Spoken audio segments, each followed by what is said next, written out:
So I was born and raised in Red Hook Projects, the NYCHA houses. It was a trip in 1988 when I got to see this Life magazine. And I opened up the magazine and I saw a 9-page photo spread on Red Hook, in my hometown.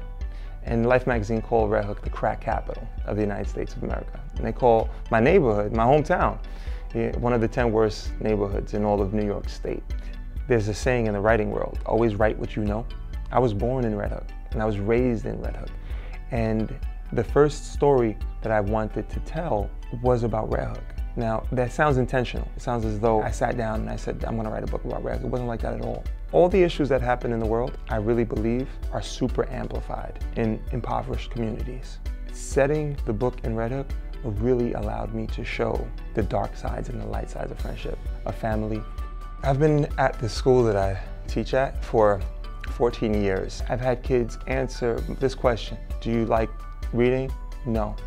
Would you rather see a movie or would you rather read a book? Rather see a movie. And a large part of their disconnection with books is books' disconnection with them. The books are not connecting with them. And that led me to become a book author. I wanted to change that. I have to tell you, I will never forget, I once had a copy of my book on my desk. This boy saw the book on my desk, comes up to me, picks it up, and he says, whose book is this? I said, that's my book, I wrote that. He said, stop lying. I said, why do you think I'm lying? Well, one reason why he thinks he's lying is because most of the authors that he was exposed to don't look like me. So he didn't believe that someone like me could do it, right? Kids will believe what they see. He sees the book and then he flips to the back and he sees my face in it. I said, see, look, that's me, that's my bald head, look, this is my book. So he said, can I take it? I said, can I take it? He said, he brings the book back and I said, you didn't read the book? And he said, no, I read the book.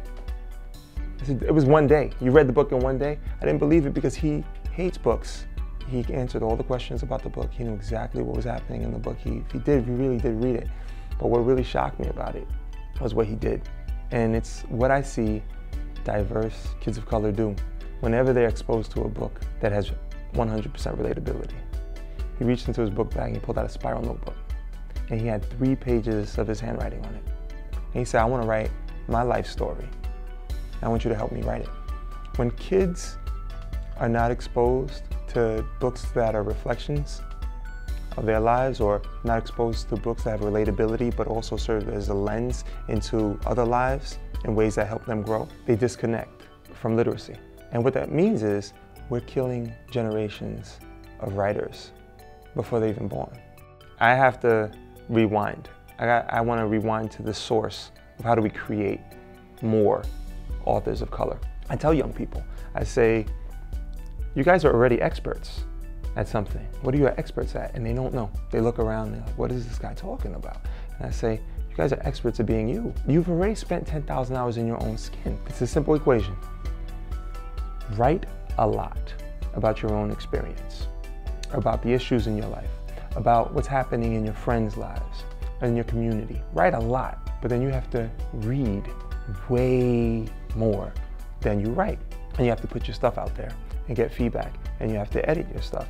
And that will inevitably lead to more diverse authors. More diverse authors have to be born if we have more people talking about their own niche experience.